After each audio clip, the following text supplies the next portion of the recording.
Welcome back to the Public Pool Podcast. I'm Jack O'Shea, and this is my wife, Michaela Pascal. It's because do I get a name this week?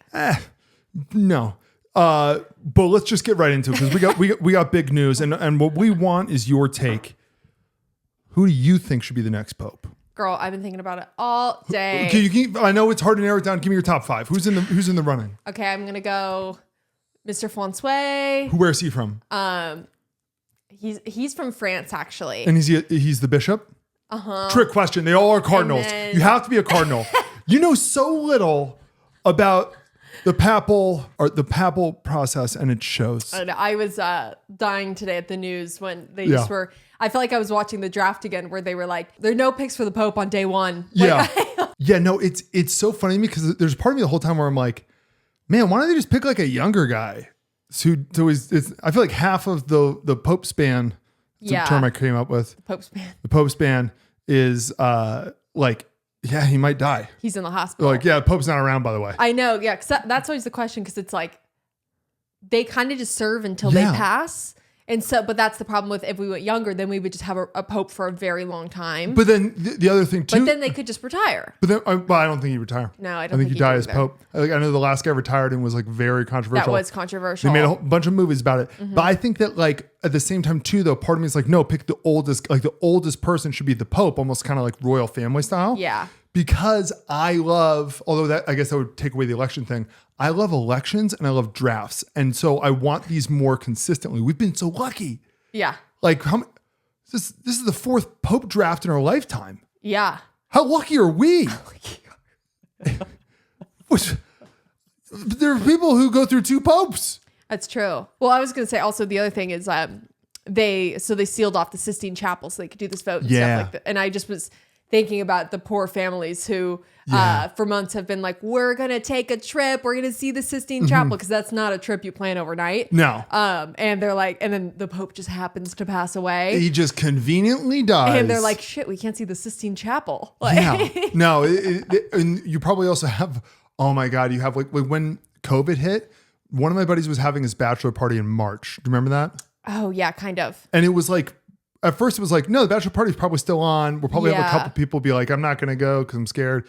But for the most part, it's like, it'll probably be over by then. 2 weeks to stop. And we did it. We did stop it. We did it in 2 weeks. And then as they kept on extending it, eventually we got like a week out. They didn't cancel, I feel like, until like a week out. And then it was like, we're all not going to Vegas, right? Yeah.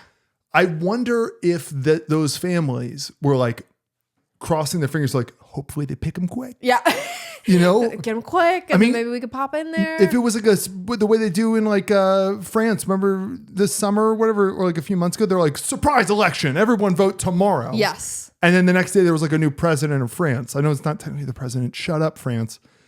But yeah, you're really rooting for a quick pick. Yeah, you want a quick pick. Yeah. It is funny to think about places like the Sistine Chapel where it's like, oh yeah, that is still a functional space. I actually was thinking about that the other day. Probably because I saw this and then I thought about it. But I was like, what is the Sistine Chapel? I didn't realize it was that. Well, it's the one with the gorgeous painted ceiling. I know the ceiling, but I didn't know where. I thought it was like, I don't know what it was used for. Maybe it was just, I thought it was like a famous ceiling in a church. It's in Vatican City, and it's the big one. It's the big one. And so it's the Sistine Chapel. And so it's the freaking Sistine Chapel.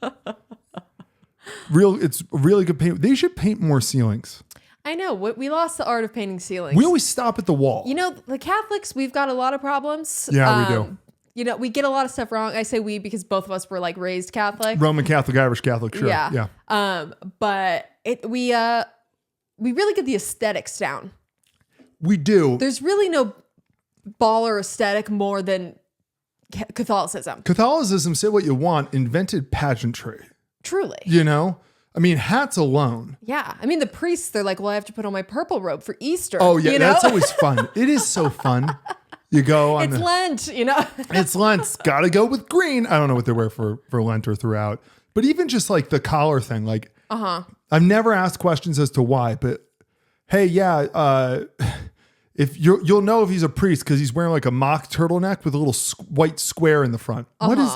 It's not a sexy outfit, but you remember it. It stands out. Yeah, it's very specific. Like you wouldn't wear that to a wedding. Like you can't, that's not for you. It's not like they're the guy going to the Oscars or the Met Gala in just a plain tuxedo. They got a little flair so you remember him later. Yeah. And he's identifiable. Yeah. Yeah. Yeah, no, the pageantry of the Catholic Church is really, it is a gorgeous thing. It is. I will say like the few times I've gone to like more of like a Christian church or like more of a modern like what kind of more, I'm assuming what more like Christian churches are like now. Yeah.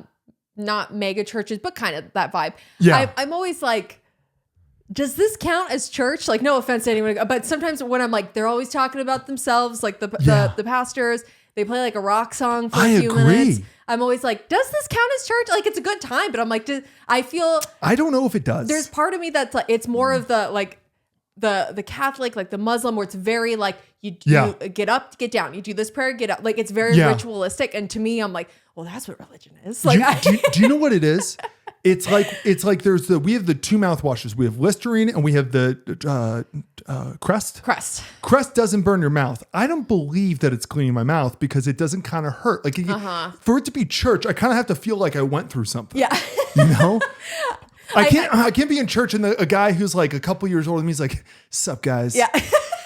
How about that traffic on the way in, right? Hey, and go Knicks. Yeah. Like Jesus was a cool guy. I don't think it counts. I know. I agree. Because it's a lot more fun of a time. But that's not the point. That's not church to me. Then you're not sacrificing anything. You're just kind of going and hanging out with a group of people. I totally agree. Yeah. We moved into the, I do think it is the Catholic in me where I'm like, when we moved to more like these Christian churches where it's like, yeah, it's outside, they're wearing flip-flops. I'm like, okay, we're having a picnic now. What are we freaking doing?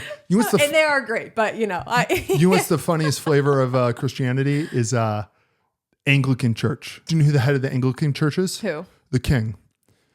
Like it was Queen Elizabeth was the head of the Anglican. Basically, it's a sect of Christianity. I believe it was from, I don't know if it was Henry VIII, but one of the kings wanted to get a divorce.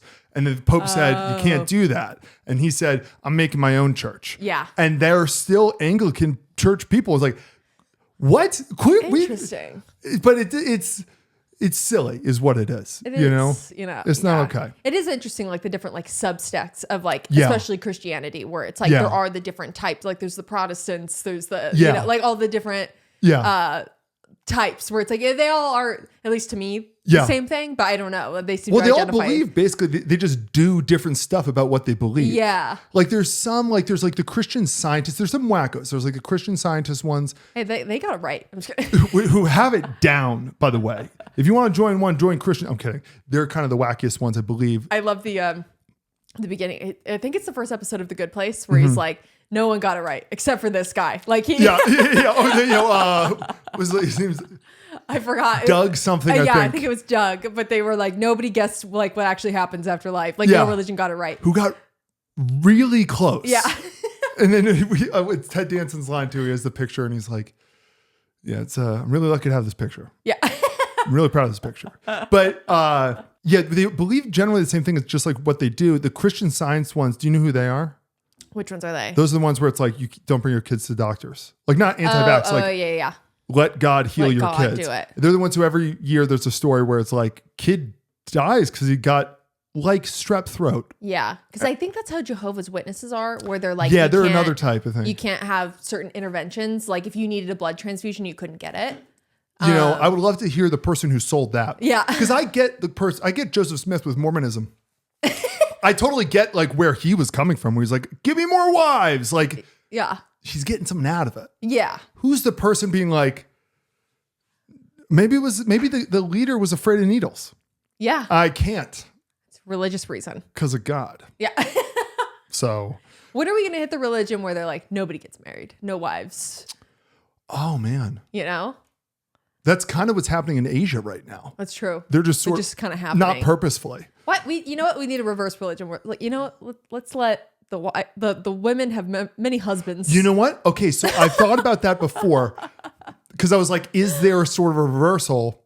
It's like, remember that when I when I was like, what is the deal with like the Amazon or any of those tribes where it's like actually the women fought the wars? Yeah. And I went down a rabbit hole in Wikipedia, and it was that one African tribe where they ended up making the movie about them. The Woman King? The Woman King. And it's like, they're the two biggest misconceptions. They had like 12, like it was basically the king's 12 wives also had swords. Like it weren't like really that. And then also there were the people who started the slave trade. Yeah. So not exactly who you want to make a movie about, but the idea is there. If a woman had a bunch of husbands, I actually think it'd be so chill.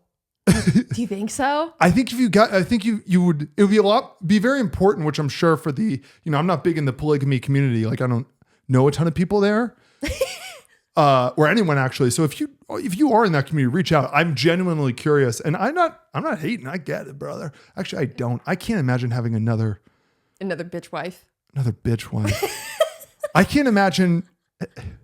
We made a whole sketch about it. I can't imagine having to respond to 2 texts. Yeah. I don't think we've made that sketch yet. Yeah, we did. We did. Where you thought I was cheating on you, and I was like, was thinking of another one that we've pitched that we haven't done yet. Of the men having multiple families. Yes. That's a whole other. That's a whole, because I really want to do that bit. Yeah. Of just the like, how? I'm more impressed than angry. I think we can talk about it here too, by the way. No, it's fine. Yeah. If anyone's going to rip it. Yeah. But yeah, we wanted to do a bit where it's basically like, I find out that you're cheating on me, but like you have a whole secret family. Yeah. And I'm more like impressed. Like, how did you pull that off? Like, how much money do you actually make at work? That's like, my first thought every time we find out was like, yeah, it turns out her dad had another family. Yeah. How? I saw him at the barbecue last weekend. How do you have that much? It sounds exhausting. Sounds exhausting. Like, it makes no sense. So you can financially afford this one, and also you can emotionally afford this. And the travel alone. Yeah. Because I can't be in the same town. That's way too risky. I wonder if it's starting to go, the rates of that are going down because of the internet. Absolutely. But all the stories you always hear about, like it's in the same town, or it's like it's in Colorado where the guy has business. And it's like, those are the only ones where I'm like, I kind of get how you do it. That's the story. Where they're like, oh, well, he's gone every other week for his job. Yeah. So, and then he just tells his other family, well, I'm gone every other week for my job. So he just flip-flop. He just doesn't stay in a hotel like he says he is. Yeah. And then boom. Yeah. No, that always blows my mind. But back to the Christianity. It is funny though, how it's like you have all these different types of Christian stuff and they do crazy different stuff. It feels like the different like Muslim sects, I've just never really grasped the difference between them, but they all hate each other. Yeah. So I don't get how that works. There's also a bunch of different sects of the Jewish community, but I haven't even looked into that. I just know sometimes they have twirly sideburns. Yeah.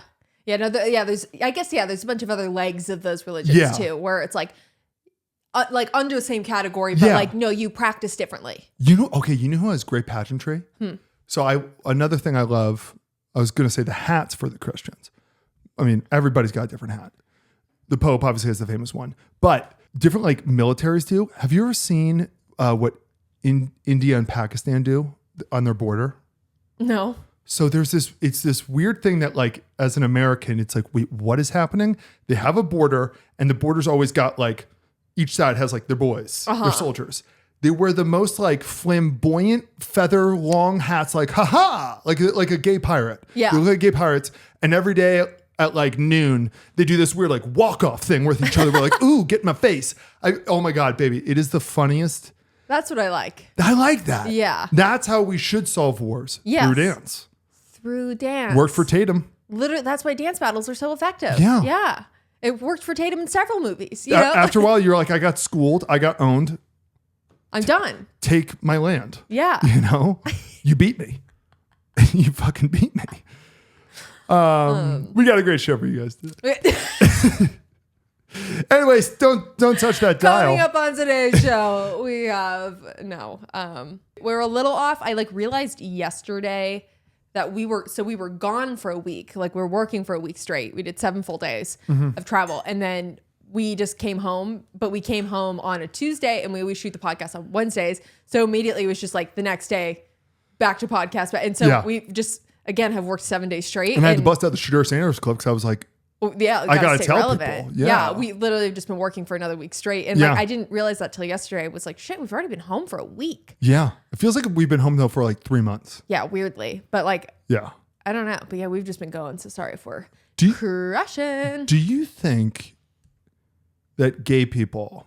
Okay. Love where this sentence is going. Can gay people tell if like how they look? Do they have a better sense of figuring out how attractive they are because they're attracted to people like themselves?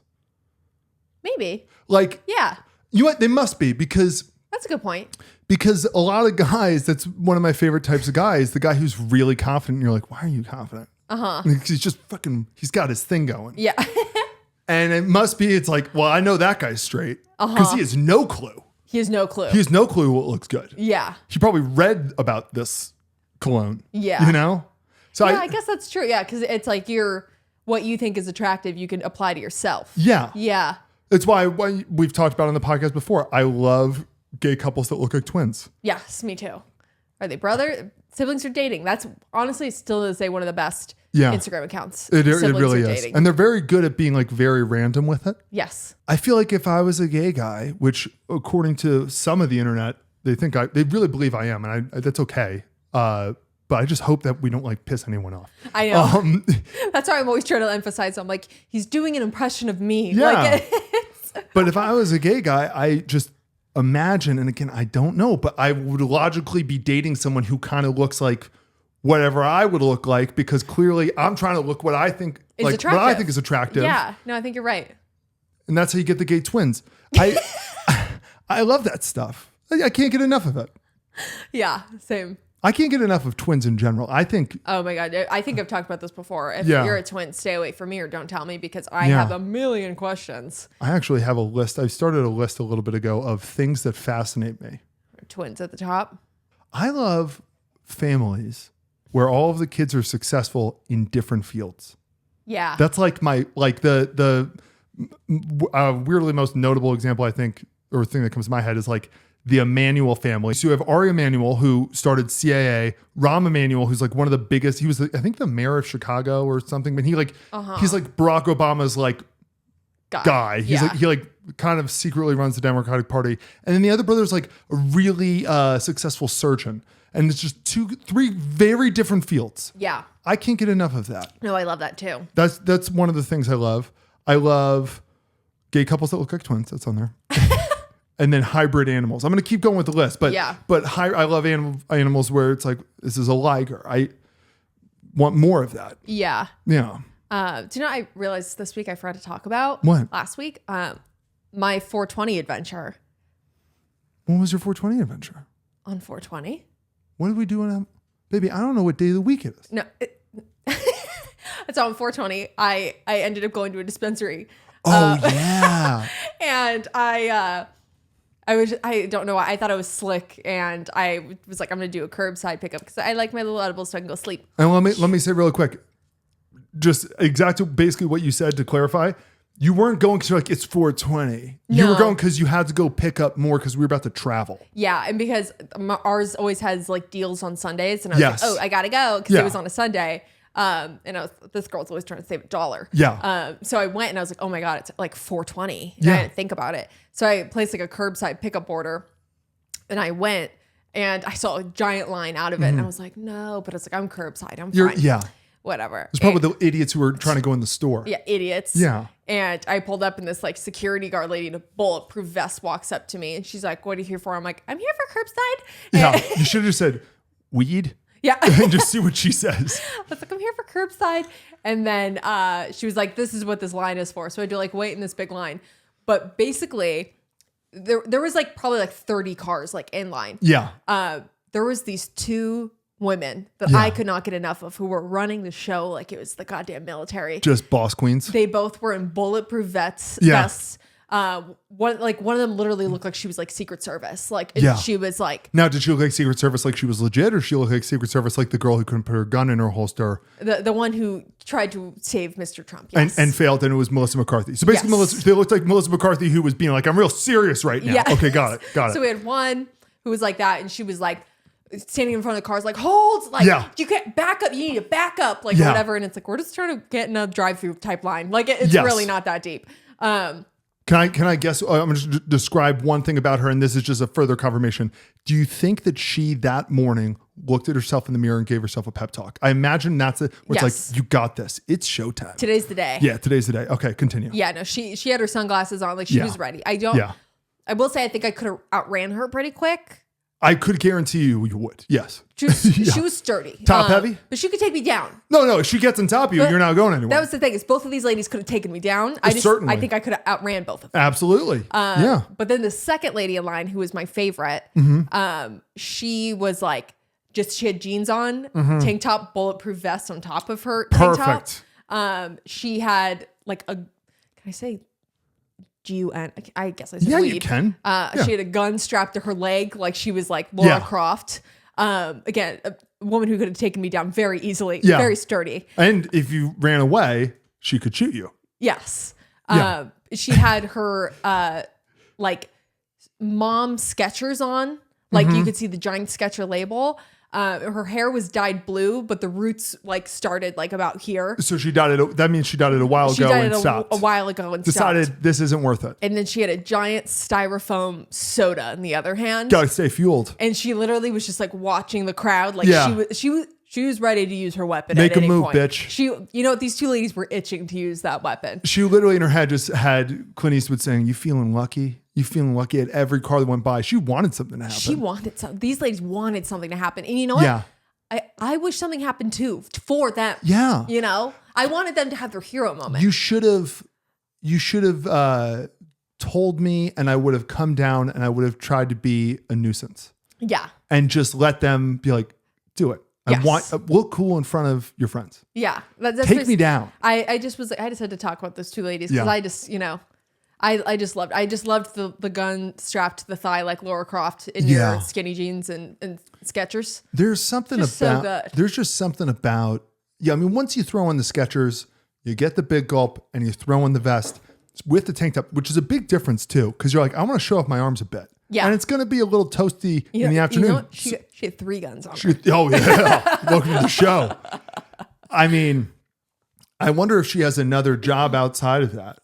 I think she should make a career out of security because she meant business. Yeah. Because it sounds like it's the sort of thing where it's like, well, on 420, I'm a seasonal worker. Yeah. I go to weed shops and I let them know. Yes. But maybe, I don't know, on like Christmas season, maybe she's by the Christmas trees just staring people down, waiting for her moment. Yeah. Something she's been dreaming of. I want the moment to happen for those ladies. Like, you want the hero moment. Like, I think that's what a lot of men think about. Like, like when you're on like an airplane, you're that's exactly what I think you always think about the, like, what if I need to be the hero? Sweetie, every time I'm on a plane. I know. Every time I'm on a plane, I'm looking around, I'm scanning, and I don't want it to happen. I really don't. But if it did happen, I wouldn't be like, damn it. Mm-hmm. I'd be like, it's time. Okay. Yeah. This is why we're vigilant. Yeah. This is why we stay out. This is why I've played this through in my head so many times. Yeah. This is why I'm going to be Mark Wahlberg today. You're going to be Mark Wahlberg. I'm going to prevent 9/11. Which, by the way, I'm starting to sympathize with more. I'm starting to sympathize with him saying he would have stopped it. And I'll tell, if you don't know, Mark Wahlberg has infamously said that, because apparently everybody was supposed to be on those flights. Yeah. I know that is one of those where it's like my neighbor's cousin was supposed to be on the flight, but and it's like I don't know if she was. But also like half of Hollywood was apparently supposed to be on the flights. Yeah. And it's like, man, that would have been a real bummer if we lost half of the movie stars. But Mark Wahlberg said that if he was on the flight, he thinks he would have been able to prevent anything from happening. Mm-hmm. I sympathize with him saying that because I think you kind of have to say that. Yeah. Otherwise, I don't know if I could continue. Yeah. Like it'd be the type of thing where it's like, holy that's such a near brush with tragedy that if you think about it too much, he has to basically be like, it doesn't matter that I didn't make it because I would have been fine if I had. Well, I don't think he was getting on the flight. I think he was just saying in general, if he was on those flights. Okay. Sympathy rescinded. Sympathy rescinded. I thought he was one of the many people who was apparently going to be on it. No, I think he just was like, if I was there, I would have stopped it. Well, but and again, he's vigilant. He's being vigilant. We don't know. But we don't know. Maybe he would have. Yeah. Maybe he would have. He was ripped. He is ripped. He's more ripped now. Yeah. And he's not just glamour muscles too. He's stout. He's like, he's got a trunk where it's like a lot of core. Yeah. Also probably fatty liver disease. Yeah. That's probably why you get the trunk. But yeah. Remember when he released his daily schedule and it was like up at 2 a.m. It was the most Sigma male, like play a round of golf. Pray for an hour. Yeah. Well, I go on my loving app. seeing him on the Halo app or whatever. His ads, like before a lot of our sketches, we get those ads where they're like, maybe it's just, I don't know how ads work, where it's like everyone gets the same ad or if it's a little bit different or whatever. But I think it's because you really like the ads that they're like, she's watching it. No, because I skip it the second I can. Maybe not. I don't know. But they're always, it's Mark Wahlberg walking up and being like, hey, can I pray with you for a second? Yeah. Hey. Hey, do you mind if I pray with you for a second? Sorry, do you mind if we pray together for a second? Which would be a fine thing if it wasn't an app that they're charging people to like pray with celebrities. Even still, I'm like, well, it's just, like, that makes me uncomfortable. Which the bummer is like Gwen Stefani's on it now and she was always my girl. And it's not like I'm like, anti people doing anything with religion. No, I'm anti charging people for a prayer app like that, like to pray with celebrities. That feels weird. Look, Jesus was a capitalist. Okay, babe. Jesus was so capitalist. You just don't understand Jesus. Maybe you're getting the ads because they were like, she needs Jesus. She needs the Halo app. She needs the Halo app. Yeah. I'm gonna get the Halo app. Okay. I'm gonna sign up for a membership too. I'm gonna get the you're gonna get the premium. I'm gonna get the gold frankincense and myrrh package. I'm gonna freaking do it. You know, it's what God would have wanted. Well, that's the thing. It's like, for all we know, it's like God made it. God made that app. Because if God's in all of us, God created the app. Why does he charge money? Also, God created the atomic bomb with that logic, but yeah. But God still made the Halo app. Your move, atheists. Are you in Scrubs? Underneath, yeah. Because I was like, baby, I don't judge you. We have costumes everywhere. Sometimes you just gotta wear the scrubs. They're comfy. Scrubs are the comfiest. Scrubs are. I get why doctors wear them now. Oh, absolutely. You do not want anything in your way. It's why I hate in spy movies, they're always wearing suits, even when it's like not, it's like, I get if you're going to like a fancy dinner as a spy. Yeah. Wear scrubs. Wear scrubs. Because they're quiet material too. Yeah. That's the thing. Because I used to have to wear scrubs sometimes for like when I was an esthetician. Yeah. But like, I like scrubs. Easy to put on. You can wear kind of anything underneath it too. They're just sort of like coveralls, but they're really soft and light and nice. I have to wear stuff under them. Yeah. Because otherwise, my little jacks are swinging around. There's a lot of space. There's a lot to swing. You know? They are one size fits all scrubs. Okay, are you ready for sports gossip? Hit me, sister. Okay, so today I'm going to be telling you about how the NBA and Hollywood are dealing with the exact same problem. Their biggest stars refuse to pass the torch. Oh my God, retire. Okay, so last week, the Lakers were knocked out of the playoffs, which means that from now until the start of the next NBA season, half of all NBA talk is going to be about whether or not LeBron James is finally going to retire. Like, seriously, they talk about LeBron's eras more than E! News talks about Taylor Swift. Now, him retiring would be a really big deal, and not just because he's one of, if not the greatest player of all time, but because essentially ever since he entered the league, he's been the face of the NBA. And that goes all the way back to George W. Bush's first term. Oh my God, that was like so long ago. And if this sounds familiar to you, it's because Hollywood is going through the exact same situation right now. I mean, think about it. The biggest stars in 2003 are arguably still the biggest movie stars today. Yeah, and they get to say that all the men are aging gracefully. Oh yeah, men age gracefully. Meanwhile, where are the bitches? Oh, they get hotter with age. Yeah. Ugh. And for clarification, when I mean like the biggest movie stars, when I mean like the face of the league, I'm not necessarily talking about like the best actor or the best player. I'm talking about the actor and player who bring in the most money, which is LeBron James. I mean, when LeBron James is coming to your town, ticket prices triple. He's been in the league for 22 years. He's still the top selling jersey. It's been 22 seasons. You don't have a jersey yet. I don't have a jersey yet. And then as for the movie stars, I mean, Leonardo DiCaprio made a darkly lit, essentially silent film where it's him in a forest alone with a bear, and that made $500 million. And besides the money, it's also how much buzz you create. If you go to ESPN right now, there's a 50-50 chance, maybe even higher, that they're currently talking about LeBron James. He's not even playing in the playoffs anymore, and they'll be talking about him. Yeah. And as far as like movie stars go, find a magazine cover. There's a good chance that either Tom Cruise or Brad Pitt's on the cover of it, talking about their like dating life or relationships or something. They're Tim Walz's age.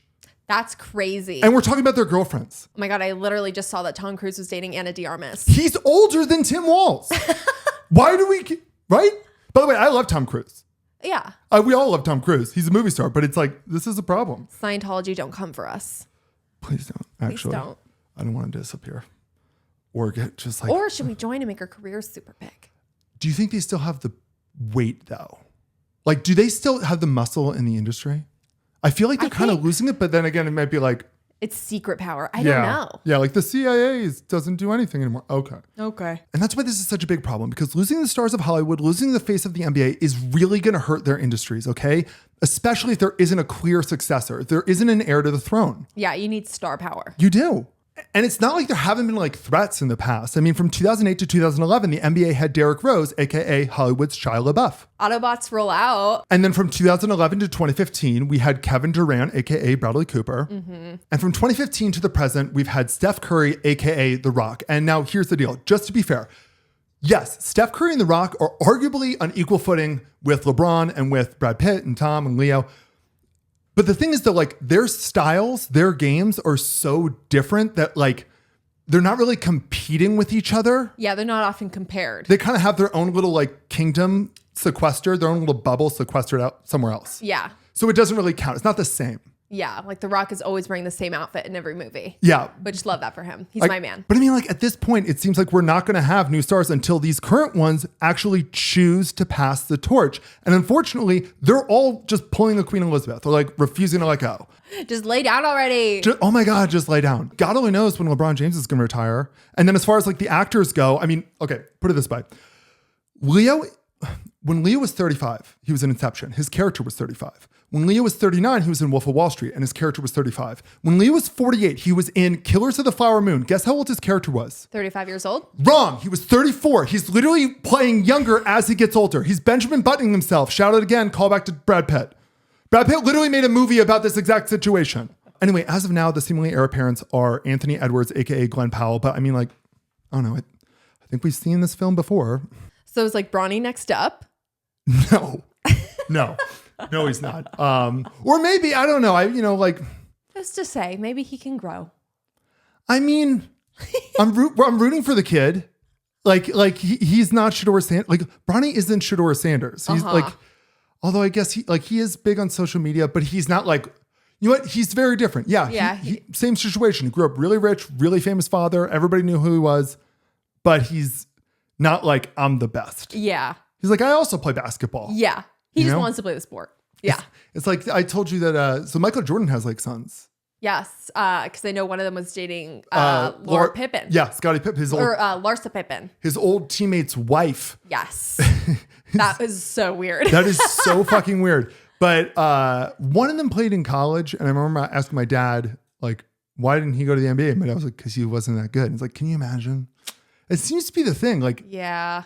But meanwhile, the best high school player right now's dad was an NBA player, and it looks like he's gonna be better than his dad. I don't know. The father-son passing stuff down thing.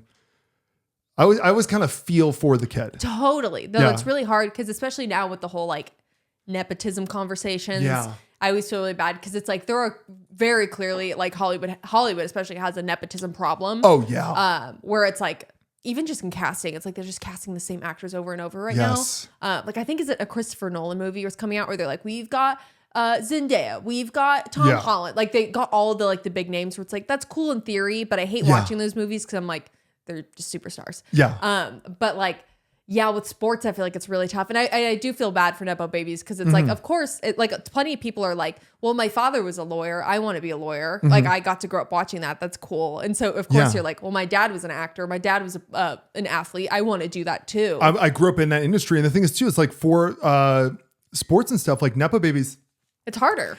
To exist. One, it's harder unless you are Bronny James, where literally, if you don't know the story, maybe this will be a future sports gossip, but I'll tell the really quick right now. Tell a little. Okay, so basically Bronny James, who's LeBron's son. LeBron is 6'9". I think he's secretly 6'10".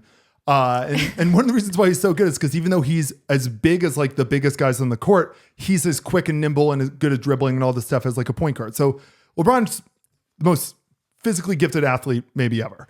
His son, Bronny, who's LeBron James Jr., they just call him Bronny, by the way. It sounds weird saying. Yeah, because I think about the paper towel man. Yeah, like right? Bronny. Right? I always think that too. And then it's like, his name's Bronny, like a shortened. Bronny. A nickname for LeBron. Yeah. Is only 6'2". Bronny is my height. I was going to say he's your size. He's my height. Yeah. I can't play in the NBA. No. I just can't. That's tough. And that's why, you know what? If you're an athlete, got to marry a tall woman. Yeah. So then Bronny went to USC to play college basketball. He wasn't the number one recruit of his class. I think he was probably like maybe a 4-star recruit. Like, it's funny how like in basketball, if there was ever a player who could demand like, no, you're putting my son on the top of his list. Question. What's a 4-star recruit mean? Okay. So, okay, back up. So, oh my gosh. So thank you for doing that. And then I hope you do that every time when you don't know what something is. I don't all the time. Yeah. Sometimes I just smile and nod. But sometimes I'm like, Okay, so in basketball, or in all high school sports, basically colleges that are recruiting them, because colleges are recruiting them and because people are so invested in college sports, there are all these websites like Rivals and 24/7 are the two big ones. And they like watch high school games, they read papers and stuff like that, and they rank all the incoming college students. Okay. So they'll have like, okay, for the class of 2026, 2027, all the way sometimes through like, you can click on like class of 2033, they're in 5th grade. They rank the kids. So you know who the number one ranked high school player in the country is.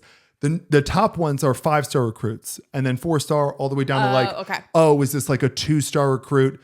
And so he's more second tier. He's second tier. Well, that's not bad. No. I don't think, but I don't know how many 5-star recruits there are. I guess It's not bad, but if you're LeBron the greatest James' player ever's son, you're expected to be, and not only just the greatest player ever's son, his uncles are Uncle Carmelo Anthony and Uncle Dwayne Wade. Like, he was always, practicing with them and stuff. And LeBron coached him. Like, you have everything at your possible disposal. It's where you kind of get that, like, I don't know. That's why I just kind of feel bad for him. So he went to USC for a year.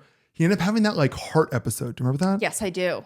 So between that, where it was like, at first they were worried he was going to die because he had like a stroke, basically. So scary. It was so scary. He had that. So it was like, okay, that's serious. Hopefully it doesn't like come back. And then also it was pretty apparent, like, he's not even going to start for his. Yeah. Meanwhile, LeBron, when he was his age, was drafted number 1 overall in the NBA and was immediately, his rookie year, at least, he was a top 10 player. Yeah. Like, he was. And so did LeBron James not go to college? He just went straight from high school to NBA? Yeah. Okay. So LeBron was the second to last year where you could be drafted out of high school. Okay. Now you can't do that anymore. Now you have to go to college for 1 year. And it's sort of the LeBron rule because they basically were like, this is kind of fucked. Like, this kid's 17. Yeah. Like, you bring a circus to them. It was never an issue with football because football, when you have to be a lot bigger and 18-year-olds just aren't that big. Yeah. So he needs to grow a little bit more. You got to grow a little bit. I mean, high school, like, if the kid's 6'11" and he's good enough, it's like, yeah, bring him into the NBA. Why not? He could have a longer career. Yeah. And I guess now it's not even like it's that much better. It's like you go to college for a year. Yeah. And then they're out. There are other issues with that and stuff too. But so it was pretty clear Bronny's not going to be a top draft pick in the NBA. He's not going to be a one and done. He's not going to go to college for 1 year and then get drafted in the NBA. He's not good enough. LeBron said publicly, I'm going to play for whichever team drafts Bronny. Now, here's the thing. LeBron James at 40 years old is still a top 10 NBA player. He's still somebody you want on your team. But even more so, like I was saying earlier, he is money. Yeah. If every team, every owner specifically wants LeBron James on their team, if you sign LeBron James, doesn't matter if you're paying him $100 million a year, you're making $1 billion in profit. Yeah. When you have LeBron James, because you get to sell tickets, you like jerseys sell for more, everything goes up. Yeah. So you want LeBron. So basically LeBron James publicly said, whoever drafts my son gets $1 billion. Yeah, they're going to draft him. The Lakers would be like, is that a threat? Like, well, it kind of was. It kind of was. Well, it's also whatever team LeBron's on, he is the team. He's the team. He is more. Sorry, I was just gonna say, is LeBron the one with his like best friend agent, the one who's married to Adele? I thought they got married. Maybe they're married. I don't know. Yeah, I know they're at least engaged. He is such a planet. He is not a human. He is a planet. Like, he is his own industry. But yeah, and also it's not like the NBA teams don't hire a new coach or hire a new general manager without consulting LeBron and getting his blessing first. It's completely reversed than what you would expect, where the coach, so crazy. The coach isn't in charge. LeBron's in charge of the coach. LeBron tells the coach, you got to coach better. Honestly, he really is the Taylor Swift of the league. Except he's earned it even more though. Yeah, no, definitely. But just of the like Taylor Swift can be like, no, I'm going to re-record my music. Like she can call the shots because she has enough power. But so Bronny is like one of the few, if not the only Nepo babies in sports right now. Yeah. Because doesn't matter who your dad is, if you can't shoot a basketball, people are gonna find out, and then you're not gonna be in the NBA unless your dad is LeBron James. Yeah. You could have a bad actor. Yes. You can't have someone who's like, you could actually measure how good they are. Because saying that someone's a bad actor is up to opinion. It's subjective. Sports are objective. Yeah. You can have debates of which one's better in different eras. You can't really have that. We saw them play. This guy struck that guy out. He's better. You just kind of know that. So, it is crazy. Like just in Hollywood right now, all the Nepo babies, it's like, it is such an ordeal. Like that's basically what the new generation of like this, like current young celebrities are right now. Not the like Jenna Anistons, like those people, but the like the new up and coming, like the Margaret Quallies. Like Jack Quaid. Or Jack Quaid. Who I love him. Yeah, he's good. And you know what? He's great. He goes for kind of like the dorky guy roles. He's you know who Jack Quaid is? He's the new Colin Hanks. Yeah. That's totally what it is. Okay, that's actually the best call I made on this entire show. Yeah. They're the same person. Yeah. They do the same roles. But it's also funny too, because depends on how you define Nepo baby. Like do you think of a Nepo baby as anyone who has famous parents who got them into the industry? Or do you think of a Nepo baby as that same thing and they're not qualified or they're not good enough to really compete? For me personally, I think of it as when they're not good enough. Yeah. I know most people think the first one. I'm like, no. It's a lot of these people are just LA families. Yes. Even if they didn't have, I mean, obviously when you have money and stuff like that, it's much easier to get that type of career started. But if you're just someone in LA, you're probably going to be interested in the industry at some point. Yeah. And like, if you live in Pittsburgh, you're more likely to work at a steel mill. Like it's just kind of like when you live in LA or New York or whatever, you just kind of fall into certain industries like that. And that's just definitely one of them. Like, I don't know, like where it's like, I didn't grow up in a rich area or anything, but it was like, no, I went to school with a ton of kids and myself included, where it was like, oh, we're leaving today because I actually got an audition for like this commercial or something. And it's like, and like maybe they're not the bigger opportunities, but it's like, no, everyone kind of is interested at certain points. How could you not be? It's like the coolest industry. It's the industry that everyone watches, that and politics. And it's like, I grew up in the politics area and I never wanted to do it. Yeah. Although sometimes I'm like, maybe I could. When we went to Milwaukee, you kept being like, I could be the mayor. Maybe I was cheating because they were so friendly. Yeah. Well, no, because in Kansas City too, I could be the mayor. I'm good at talking to strangers. Yeah. I'm good at making their day. Yeah. But no, it's just because it's interesting that there are right now, like not negatively, like we were saying, but like sports are becoming more Nepo in the sense of like more and more players' kids and nieces and nephews are making to the professional sports, but not for bias reasons besides Bronny, but because they're clearly genetically superior athletes. They're related to the person who's an insane athlete. Yeah. And sports are becoming, there's a huge problem right now where sports are becoming a rich kid thing.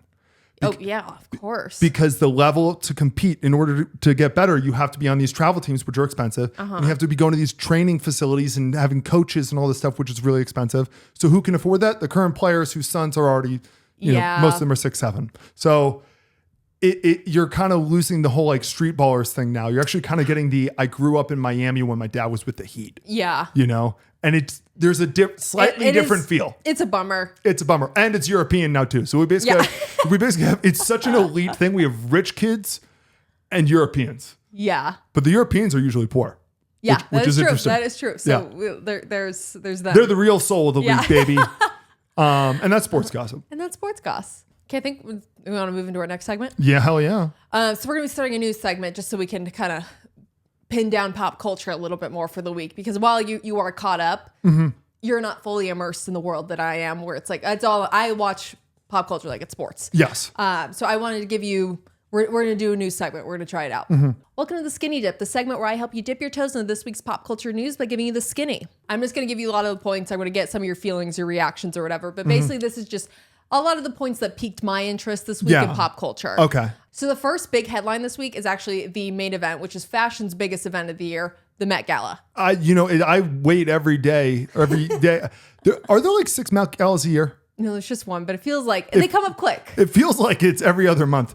Continue. So the theme this year was Superfine, tailoring Black style. And then every year at the Met Gala, they have chairs that are basically running that year. Okay. And so the chairs this year were Coleman Domingo, Pharrell, A$AP Rocky, and Lewis Hamilton. I love Coleman Domingo. I know, right? He's so good. He's so good. He's so good. And then actually, LeBron James this year was an honorary chair, but he pulled out of the event day of due to an injury. So he actually didn't show up to the event. That's actually a little suspicious. Can I actually tell you why that's a little suspicious really quickly? So LeBron James is out of the playoffs. He's no longer playing, which means that if he does have an injury, he can have, usually when athletes get hurt, they can have surgery whenever they want before the next season. So it's like, usually they'll schedule a surgery like 2 weeks later. Yeah. Also, he might retire. It's just weird. He didn't have like a big injury. Like, it's not like he couldn't walk, like he got hurt in his last game. So that's a little... Yeah. Do you think that he almost was avoiding all the reporters? He didn't want to be asked if he was retiring or not. If they just were knocked out. He might have been, because that makes no sense. Just as far as like sports injuries go. Yeah. All the time, athletes will get hurt in the middle of the season, and at the end of the season, they'll be like, "Well, I'm going to play through the season. End of the season, I'm going to get the surgery." Yeah. It doesn't make sense for him to get the surgery or the whatever, unless maybe he got injured outside of basketball. But maybe he tripped down the stairs, rolled his ankle. he might have tripped. He's getting old. You know, he's got to get one of those little. I got to slide up the. Yeah, one of the chairs that bring him up the stairs. Which I would get too, just because it seems fun. And also stairs are hard. Okay. Continue. And then another notable moment was one of the chairs, fiance, wife, I don't know what they are. Rihanna showed up to show that she is pregnant with baby number 3. Finally! I'm kidding. Isn't it funny how we always find out Rihanna's pregnant from like big events? Yeah, Super Bowl. She pops out. I don't know. But I like her and A$AP together. I think they're really cute. And I love them together. What a fashionable couple, too. I know. Very attractive, too. Very attractive couple, which honestly really tickles me because I love when really attractive people get together. Like, no offense to Jay-Z, but yeah. He's not very attractive, right? No. I was always kind of like Beyonce and Jay-Z. Everyone, if he wasn't Jay-Z, everyone would be like, "Ma'am, is this man bothering you?" She's got a stalker. What I will say, I did have a conspiracy theory. Give it to me. About Rihanna, because people have been complaining online, not complaining, joking online, being like, "We're never getting the album." Yeah. Like, she's pregnant again. Like, A$AP, get off of her. Yeah. Like, it's been. Yeah. I think I sent you a tweet that was like, "Rihanna, use your butt." Like, dude, the Rihanna, that was so. Rihanna, use your butt. Yeah. But I was thinking about it the other day, and I was like, maybe. And this is a far stretch conspiracy theory. Maybe she stopped releasing music because she's been under Jay-Z's label for a long time. Yeah. Like, he kind of was the person who like brought her up or whatever. Yeah. And then she ended up creating her own label under his label. So she's really, really contractually tied to him. Yeah. I'm wondering if at a certain point, you know, obviously we're kind of seeing some stuff with like the Diddy stuff come out. Everything's alleged against Jay-Z currently. Like, there's nothing has happened to Jay-Z. But I'm wondering if at a certain point she saw anything fishy and was kind of like, I do not want to be part of this. I don't want to make you money. I don't want to. And just kind of stopped. So stopped being like, I can release this whenever. And like, let's wait until it's a clearer path. Yeah. Like, if anything, I'm like, she kind of stopped and then became a billionaire when she stopped music, because she basically made all these companies and stuff like that. And I wonder if now she's kind of like, I could buy myself out of a contract. Like, well, I don't know. Well, I mean, if there was any artist who could do it, she could do Rihanna's version. She could do what Taylor Swift did. Yeah, she definitely could. And right now would be the time to do that if you were, but also if everything kind of goes away, you just created a real enemy. A really big enemy. That I think that maybe that's the reason she just was like, I'm just going to not release music anymore. Like, who's the guy with Justin Bieber? Scooter Braun. Oh, yeah. Scooter Braun's the guy with Taylor Swift, right? Yeah. Like, the difference between Jay-Z and Scooter Braun is that Scooter Braun can't write a song where he's attacking you. Yeah. You know? And also just, Jay-Z has a lot of power. Yeah. He became a billionaire very quickly, and there's a reason why Beyonce is with him. Yeah. They're a very powerful duo, and that's not really an enemy you want to make. So they have their dragons. Yeah. Which I'm with it. You know, that reference will bring us into our next headline. Okay, yeah. But the last headlines for Met Gala are, let's see, Usher performed. There's always a performer every year, so that's always fun. But we don't get to see the performance, right? Not really. We kind of just got to see like a clip of it, and then he does this thing his shows always where he like brings cherries around and like kind of feeds it to a girl and they kind of like suck on it. Like that's going to age really well. When he's 70, they're going to love that. Yes. Yeah. And he did it with Sabrina Carpenter, which I was like, that's a good duo. They both, Good pick. Good pick to do that. Smart pick. She's down. And then one of the last controversies of the Met Gala this year was K-pop star Lisa, who you're very familiar with. You're a big K-pop stan. I can't get enough of it. Happy birthday, Jungkook. They're always blocking my Twitter feed. I know. It's always, Jungkook! It's always someone's birthday. Because there's 10,000 kids in each band. I know. So there's odds are it's someone's birthday. It's someone's birthday. Yeah. But so she was accused of wearing panties to the Met Gala with Rosa Parks embroidered on them, basically. Okay. But a representative came out to say, no, that was not the case. And actually, chair of the Met Gala, Pharrell, designed those for her. That's okay. So we still don't know who was on her panties or if they just were people, but people thought it was Rosa Parks. But it's not. I'm guessing it was Rosa Parks. Did it look like Rosa Parks? She's a very distinctive look. But it wasn't like, it was like a netting. Like it wasn't like it wasn't super distinguishable. So it just kind of was speculation that she went Rosa Parks, which I don't know if she knows who Rosa Parks is. I really doubt she does. I'm pretty sure she doesn't.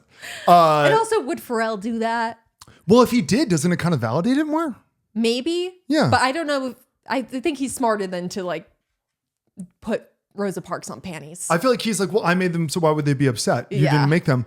Well, what I'm really hoping for is that the response is not, this isn't Rosa Parks, but like, I hope they basically just name another famous black person. Like that, it's Wanda Sykes. Yeah. It's not Rosa Parks, it's Wanda Sykes. It's Wanda Sykes, oh obviously. Yeah. Oh my God. Okay, and then the second big headline this week is amid the Blake Lively, Justin Baldoni drama, Justin Baldoni's studio Wayfarer has a foundation, the Wayfarer, what are they called? He has a foundation, the Wayfarer Foundation Striving for Unity, which has given out $33 million in grants, like overall. To who? To foundations that are over 50% BIPOC. Okay. Yeah. So I did a lot of research this morning, actually. Yeah. But basically, they give grants to other charities to keep them up and running and stuff like that. Yeah, they're a charity for charities. They're a charity for charities. Love it. They're like a fund. Because Justin Baldoni's like partner is like a billionaire guy. But so that foundation that they have is being shut down amid the legal drama. Oh. So like, I don't know. I think they're kind of bankrupting a lot in this situation, and they kind of had to be like, foundation goes first. So what you're saying is that Blake Lively is stealing from charity. Yes. Well, don't worry though. Why? Well, if you'll remember, Blake Lively got named as a Titan in the Times 100 Most Influential People for her philanthropic work. Yeah, well, she's such a giver. You know, especially with her donations to the NAACP for...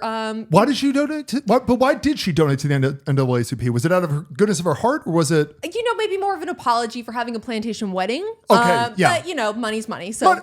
Money's money. Hey, doesn't matter how it got there. But you know, but thank God Blake can cancel that her actions out. You know, but her being such a philanthropic person, which God, so funny with that Time 100 thing. It was like they were trying to say like she gave this big donation years ago or whatever. Yeah. And it's like, then why wasn't she labeled a Titan then? Yeah, why 5 years later? Like, sweetie, Time is a very reputable magazine at this point. Okay. Yes. So they wouldn't just put somebody on there for nefarious reasons. They wouldn't be selling slots. No. Totally ruin. It would totally compromise the integrity of the list if they did that. I know. I do have another Blake Lively topic, but I'll get it to after. Okay. This I'll get through the gist of shit this week. Yeah. Because it's not as big of a headline yet this week. Yes. But yeah. So Blake Lively's kind of got a charity shut down essentially. Good. You know. But it's okay because she gives. Okay, and then just a couple quick points of what happened this week. I won't dive into them, but things that have happened this week is that the Diddy trial has officially started with jury selection. Ooh. So we're gonna really. I'm not excited for it because it feels like a dark topic to be excited for, but I'm excited to see him go down and who else goes down with him. I would like some answers. It'll be interesting. And what's funny is the jury selection, it actually won't be like the O.J. Simpson one where it was like, everyone knows what's going on with O.J. because a lot of people I'm sure in the country are like, who's Diddy? Well, I think they're kind of like, I remember him from forever ago. I know the name. Headline. I don't really know. And that's the thing with a lot of this. There's so much going on that nobody really knows what's going on. Yes. So we can't really form that much of an opinion. So we'll see. And then on the internet side of things, Trisha Paytas did a gender reveal at one of her live shows this week. She's having a boy. Yes. Welcome back, the Pope. It's really the Pope. And she has a girl before. She's 2 girls. 2 girls. So finally a son. Yeah. She's Malibu Barbie and Elvis. Beautiful names. Has she revealed her baby name this time? Not yet. Last time she revealed it early, right? Yeah. I don't to think get ahead. Maybe she isn't. Yeah. Yeah. Because I think she was afraid that Kourtney Kardashian and Travis Barker were going to use Elvis because they were pregnant at the same time. Oh my God. You know what she should name her baby? What? Travis Barker. Travis Barker. But it's not because of Travis Barker. No. No. Yeah, so we'll see. I guess she just found out the gender, so we'll find out the name soon. Hopefully, I'm excited. And then Lady Gaga just broke a record for the largest crowd for a female performance with a crowd of 2.5 million people in Brazil. That's so many people. So many people, and I did some research because I was like, "Who's the biggest overall?" Because it just said female specifically. Yeah. Do you want to guess who it is? I feel like I remember AC/DC or Metallica. But like in like the 80s, but I feel like, is that right? What if I told you it was Rod Stewart? Huh. He drew 1 million more people in than Lady Gaga at 3.5 million. God, oh, Miss Maggie, I think I got something to say to you. I actually love Rod Stewart. No, he's great. I just was like, I never really hear of anyone being like, their parents are like, well, they're huge Rod Stewart fans. You know, he doesn't they must be. I feel like he's one of those people where it's like, yeah, I like Rod Stewart. Yeah. I don't know. But that's, you know what? Sometimes if everybody likes the guy, maybe they all go see him at the beach because it was at a beach, right? Yeah. That scares me a little bit. That's where Lady Gaga's was too. Yeah. No, I'm saying like the concert venue is a beach. What if it was the ocean? Tsunami is the worst. That's literally the worst time to have a tsunami. Well, they did stop a bomb threat for the Lady Gaga show. That was the other headline of it. But I didn't read any details into that though too. How big of a bomb threat was it? I'm not sure, but it was enough that the thing was delayed. But it was like the show still went on. And I don't think Lady Gaga's team knew about it, which was the scary part. Probably not go back to Brazil for a minute. Yeah, just because it was like for who happened to it last? Oh, Taylor Swift. She had to cancel a show in Amsterdam last year because there was a legit like terrorist bomb threat. Jesus. And so they had to cancel her entire show. Yeah. But I don't know. So it's kind of scary for her team not to know. But I don't know. And then last few, Tom Brady went on Logan Paul's podcast this week, and finally the boys. Yeah. And he's still expressing regret over the roast a year later. Tom, you got to move on, man. I know. I feel like the more he talks about it, the more we're like, oh yeah, the roast. The more I'm likely to rewatch it. I know. And also the thing is too, like it didn't seem that bad. That's why I don't know why. Like I think he mentioned that his kids. He was fine with it. He left feeling really happy about it, but then his kids were really upset about it, which I'm like, okay. I get it. Yeah. Yeah. Then I wonder if he really does regret it, or if he's like, I have to say it or my kids. Yeah. They won't forgive me. Yeah. And then the last one is Kylie Jenner and Timothée Chalamet finally just made their red carpet debut. The red carpet of fish? I know. I was hoping they would do it at the Met Gala, but they didn't. That's weird that they didn't, because I assume they both went. I don't think Timothée Chalamet went, actually. So I get that. I don't know what that deal is. But honestly, if we both got invited to the Met Gala, there'd be a part of me be like, do you want me to go? Of course I would want you to go. Oh okay, my God. I'd be sick to my stomach to go to the Met Gala. Okay, yeah. Like excited or nervous? Nervous. Oh, yeah.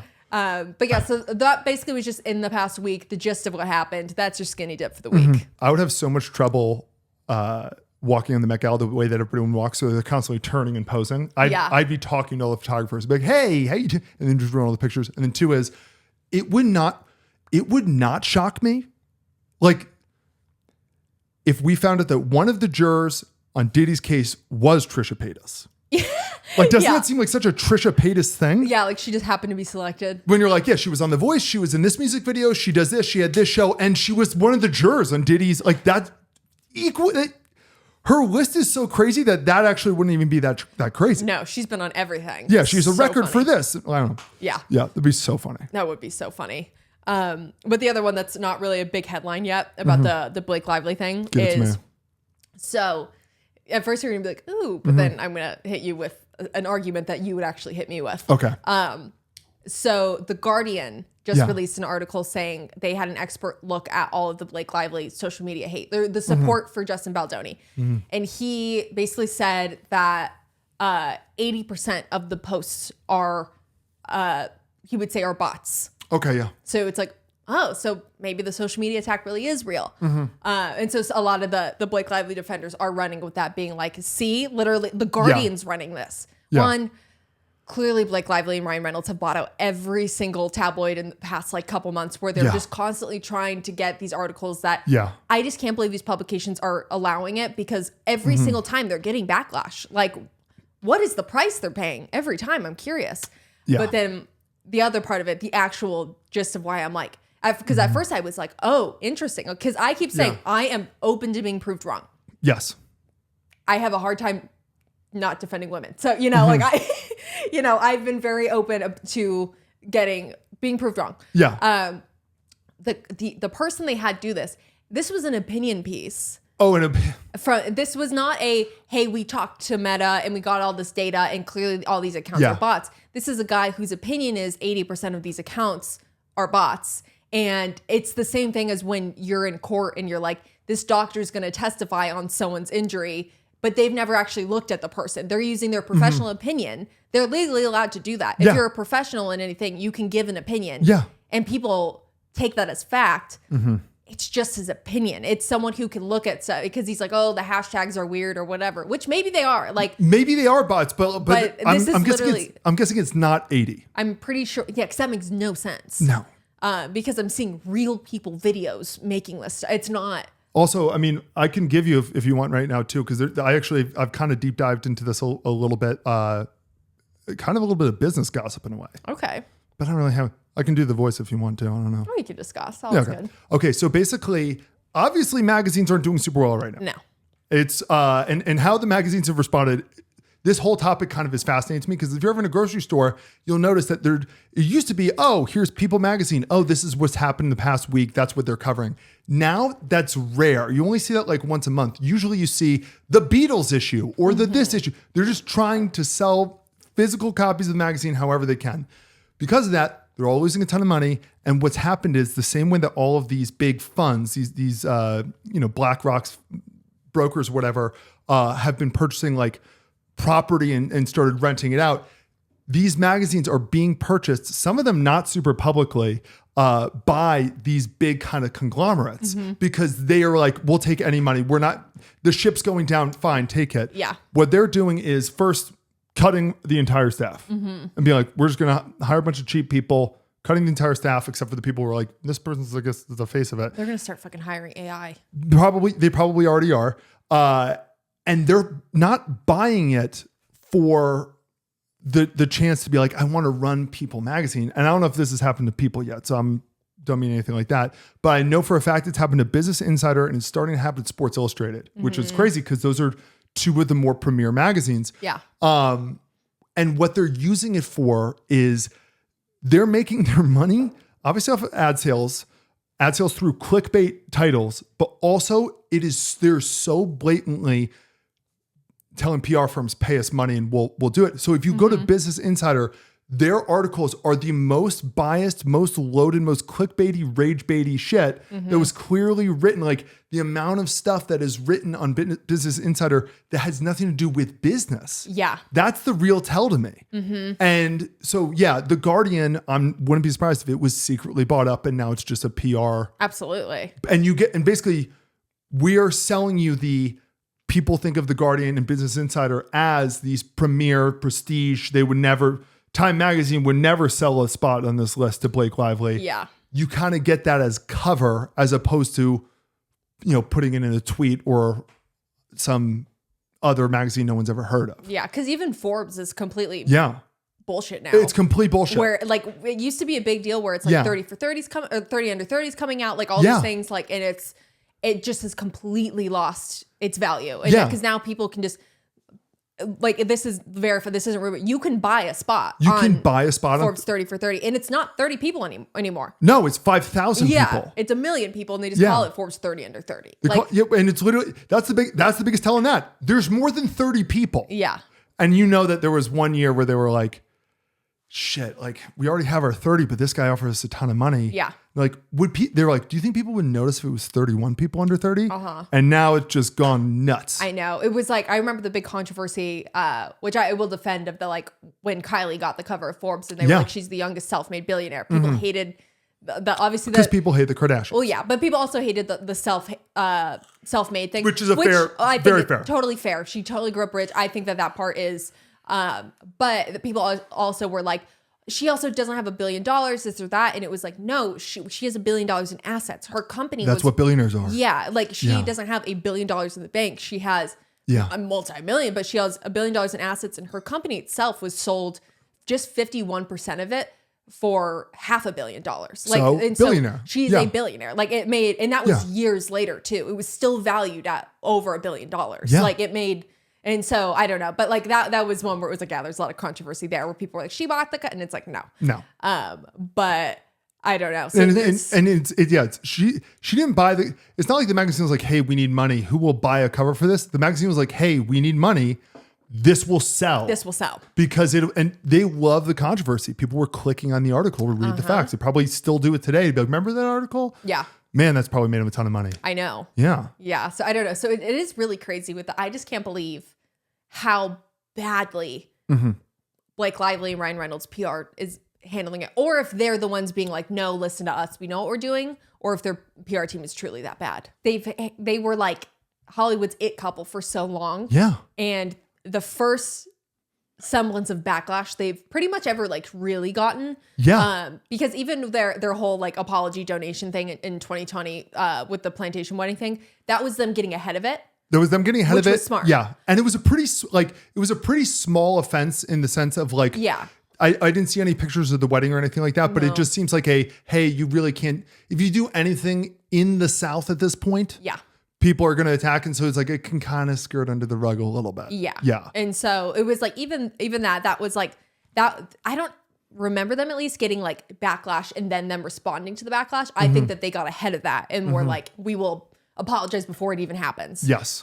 So it's like, okay, but like, this was, so when the premiere of It Ends With Us happened, that was the first time people were like, they noticed Blake Lively's being awful. And I think they were like, this can't be real or whatever. And if they had literally just let that go by, it would have been so dead. Like, it would have been another rumor of she's difficult to work with. Who gives a shit? That's like half the actors have that about them. You can tell who actually is because they're not in movies anymore. Yeah. And it's like, and she like, that drama had died down a month after the movie. Oh, yeah. Like it was big for a minute, but it really would not have been detrimental to her career. It really would have if they had just moved on.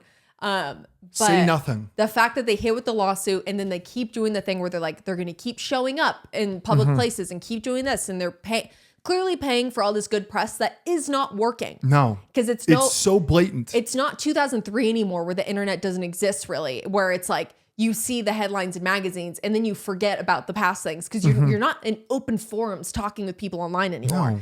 Like now it's like, no, we still remember what happened. Like this is still online. We see it. All I have to do is, even if I don't remember, I can just Google it. Yeah. It pops up. And it's like literally the best thing they could have just done was just lay low. But they keep doubling down with like going to the SNL 50, doing the Time 100, doing the blah, blah, blah. And it's like, guys. As you're saying this, it's reminding me. So right now I'm listening to this book that I'm loving. It's called Shattered, and it's about Hillary Clinton's 2016 campaign. And I'm obsessed with this book. I can't stop listening to it right now. And so it's called Shattered, obviously, because it's about shattering the glass ceiling, but it's also because it's like it didn't end up working. But it is crazy the similarities between everything you're describing of the Blake Lively, Ryan Reynolds situation with Bill and Hillary Clinton in 2016. Yeah. Where they had all of these supposed best in the biz political operatives running the campaign, and Bernie Sanders had a very ragtag, small, kind of like new internet, young hip people who understood this is actually how the number one thing is be genuine. And they're playing in the old game because the old politics game. They keep on mentioning how like Bill Clinton the whole time was confused because he ran and won the presidency twice by doing like, all I have to do is go to this town and go to their local news station. That doesn't work anymore. Standard politician run stuff. Like what's worked for 40 years.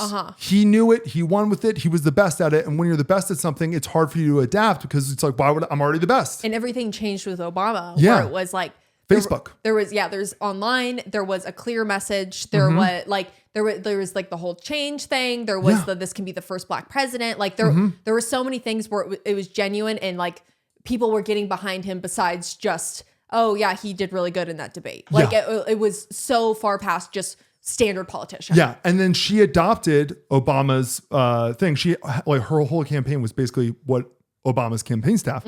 But the point I'm trying to make is it feels like basically all of these ideas are being, people who are behind the times, PR people who were really good 15 years ago. Yeah. And now they're like, this is what we do. And then whenever there's a hiccup, Ryan and Blake, Bill and Hillary were the ones who were like, no. We're not doing that. We're doing this.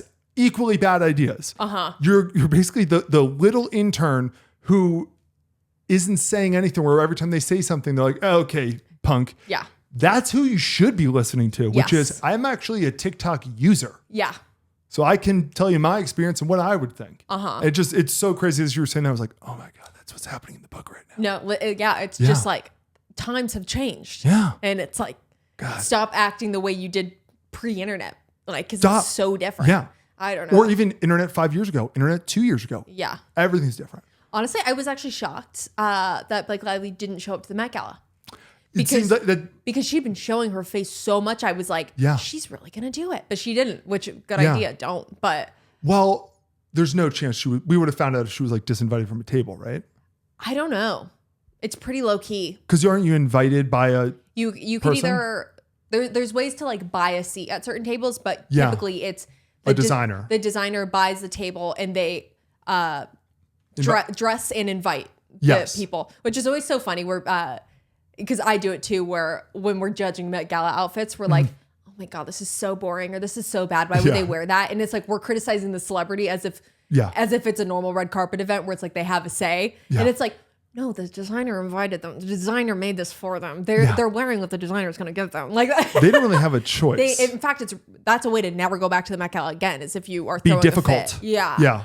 So this was also, I will say, so with this year's Met Gala, like it was basically like suits were like the big hit because it's like the tailoring theme. Yeah. A really big miss this year was Nicole Kidman. She wore a really plain dress. I thought it was really boring. Nicole Kidman should have busted out the AMC pinstripe suit. Oh my God. That would have been so iconic if Nicole Kidman did that, but she didn't. And just sat down and ate popcorn with like the smile she makes when she's watching us like, haha, my evil plan has come together. Like, yes. That literally would have been such a moment if she'd showed up in the AMC pinstripe suit. People would have lost it. The pod? I think so. Yeah, I'm wiped. All right, guys, have a good one. Love you. Love you. Towel off. Towel off. See you next week. Bye-bye.